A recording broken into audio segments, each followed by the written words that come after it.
Bonjour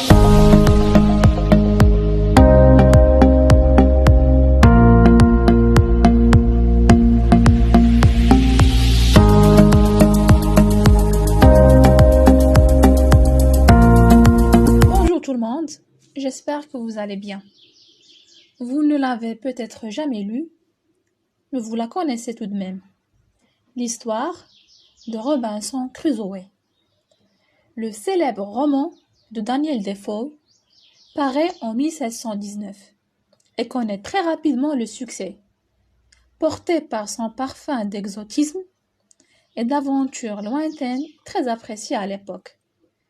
Mais saviez-vous que ce récit n'était pas entièrement né dans l'imagination de Defoe? L'inspiration du roman est en effet basée sur une histoire vraie, celle du marin écossais nommé Alexandre Selkirk. Avant de vous raconter l'histoire à la première personne du singulier, je vous laisse avec ce petit extrait.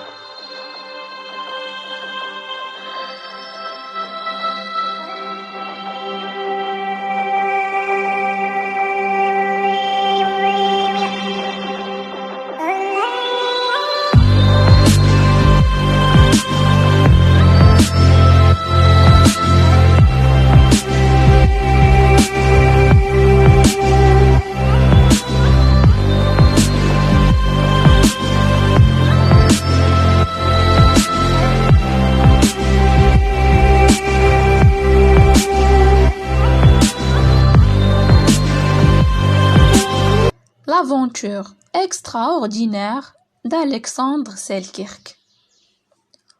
En octobre 1704, j'ai embarqué sur le navire du capitaine Stradlin. Le navire a mis les voiles vers le Chili. Nous avons fait escale aux îles Juan Fernandez pour approvisionner le bateau en eau avant de repartir. J'ai constaté alors que le navire était en mauvais état et j'ai demandé au capitaine qu'on le répare avant le départ. Le capitaine a refusé. Je me suis mise alors en colère et j'ai exigé qu'on me laisse sur l'île Mazatiera. J'avais raison.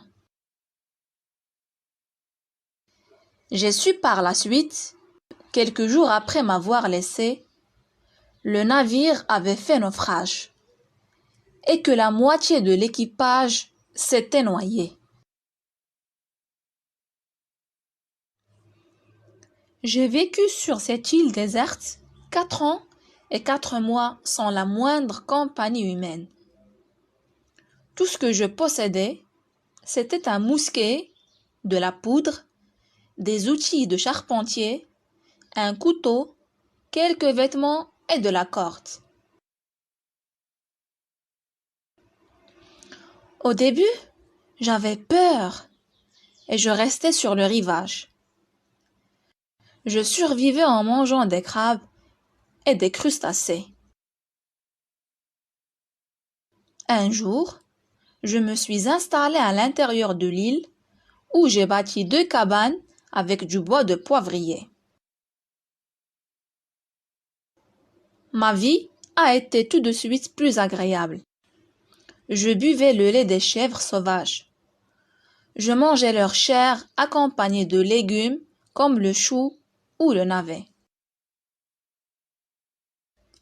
Un matin, le 2 février 1709, un bateau commandé par le capitaine Wood Roger a accosté.